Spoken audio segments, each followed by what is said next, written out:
Nous allons maintenant voir un exercice où on va calculer les annuités et le TAEG à l'aide des différentes formules adéquates. Alors, on vous dit ici, Bénédicte a obtenu un prêt personnel de 30 000 € au TAEG de 12%. Ce crédit doit être remboursé en 42 mois maximum.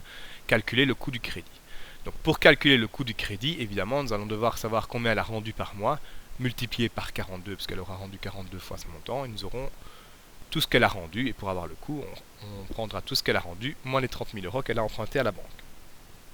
Alors, tout d'abord, pour connaître l'annuité, c'est-à-dire ce qu'elle rend par mois, c'est le capital emprunté, c'est-à-dire 30 000 € fois 1 plus le TAEG, c'est-à-dire 0,12, exposant 1 douzième, le tout moins 1, sur 1 moins 1 plus 0,12, le TAEG, exposant moins 42 sur 12, pardon, j'étais un petit peu vite, exposant moins 42 sur 12.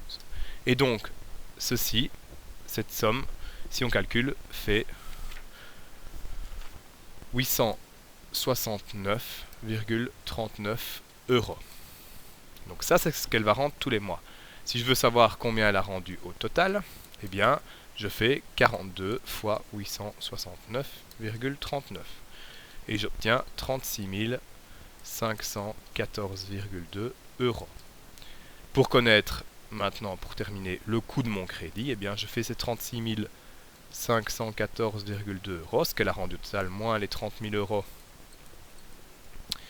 qu'on lui a emprunté, qu'on lui a donné plutôt, et donc il restera, le crédit lui aura coûté 6 514,2 €. Voilà le coût du crédit. Alors maintenant, nous allons voir comment dresser, deuxième partie de la question, le tableau d'amortissement. Alors, pour dresser le tableau d'amortissement, première chose évidemment, quand on utilise ce genre de formule, et pour dresser un tableau d'amortissement, pardon, il faut calculer les intérêts mensuels, c'est-à-dire l'intérêt de mois en mois, car on rembourse ici de mois en mois. Donc l'intérêt mensuel, si vous ne vous souvenez plus comment le calculer, je vous demanderai d'aller revoir les vidéos sur les taux équivalents. Donc l'intérêt mensuel, si on isole l'intérêt mensuel, on obtient racine douzième de 1,12 moins 1. 1,12 c'est 1 plus le TAEG, moins 1, ça fait 0,0095. Alors ce qui nous intéresse maintenant, c'est de dresser ce tableau d'amortissement par Excel. Alors j'ai déjà écrit certaines choses, donc j'ai déjà mis mon montant emprunté. Je sais que mon TAEG est de 12%, je vais rendre 42 mensualités et je sais que mon taux mensuel est de 0,0095. Alors j'ai mes différentes échéances, 1, 2, 3, 4, 5. Pour ne pas tout noter, évidemment, je vais sélectionner le 1 et le 2 et tirer à l'aide du coin inférieur droit et vous allez voir que la liste va s'allonger jusqu'au montant que je veux. Je veux 42. Tac, je m'arrête ici et voilà. Je mets 42 échéances. Mes mensualités, elles valent chaque fois 869,39, donc je les écris deux fois. Je les sélectionne toutes les deux et puis je tire ma liste. Et vous allez voir que 869,39 va se mettre aussi pour chacune des cases. On a déjà les deux premières colonnes de compléter. Maintenant, il faut que je calcule évidemment les intérêts. Et bien les intérêts, en fait, pour la première échéance, bien ça va être égal. Si je veux dans Excel qu'il me calcule quelque chose dans une formule, je mets un égal. Égal quoi? J'ai encore 30 000 € empruntés. Donc je dois encore 30 000 € à la banque. Ce qui veut dire que la banque me calcule les intérêts sur ces 30 000 €, donc ce cas dans E4, fois mon taux d'intérêt, qui est ici. Et donc, le premier mois, ils vont me reprendre 284,66 € d'intérêt.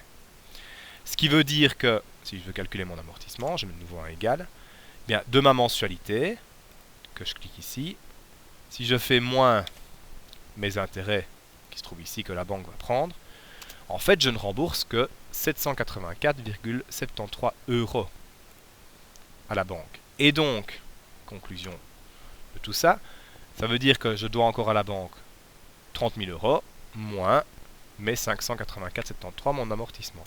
Donc je dois encore à la banque 29 415,27 €. Alors pour que ça fonctionne bien, que tout puisse se faire automatiquement, je vous conseille toujours de faire les deux premières lignes. Donc les intérêts cette fois-ci, de nouveau je calcule, égale, je les paye sur mon solde restant dû de la période d'avant, c'est-à-dire les 29 000 qui sont ici, que je multiplie par le taux d'intérêt qui est toujours le même. Alors, vu que je vais demander à l'ordinateur de chaque fois aller rechercher ce taux d'intérêt, le E7 qui est ici, je demande de mettre un petit dollar dedans, entre le E et le 7. De cette manière, il va chaque fois aller retrouver cette valeur-là. Appuie sur Enter et vous voyez que les intérêts ont diminué. C'est logique puisque mon solde restant dû diminue également. L'amortissement, eh bien, ce sera de nouveau les 869,39 moins les intérêts qui se trouvent ici. J'aurai donc cette fois-ci remboursé 590,27, ce qui augmente, ce qui est bien logique également. Et donc mon solde restant dû sera les 29 000 qu'il y avait ici, moins ce que j'ai rendu ce mois-ci en amortissement, c'est-à-dire ceci. J'obtiens donc, il me doit encore 28 825 € à la banque. Ce que je peux faire maintenant, c'est tirer mes listes. Donc je pars de la deuxième ligne, et je prends le coin inférieur droit noir, et je tire sur mes listes jusqu'au 42. Je fais ça pour chacune des colonnes.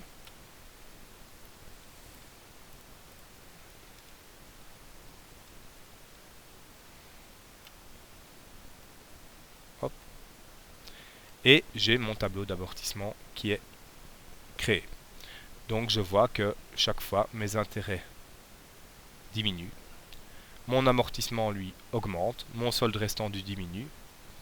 Et normalement à la fin je devrais arriver ici à 0 €. Il y a 21 cents de différence, c'est dû au fait simplement que au départ mon taux mensuel par période a été légèrement modifié par rapport au TAEG de départ. Mais normalement je devrais bien obtenir 0 et donc j'ai mon tableau d'amortissement qui se fait tout seul de cette manière là. Et donc vous voyez qu'on obtient bien les 42 échéances et donc vous avez bien à chaque fois l'intérêt qui diminue puisqu'on a un solde restant dû qui diminue aussi et donc on rembourse de plus en plus sur notre crédit.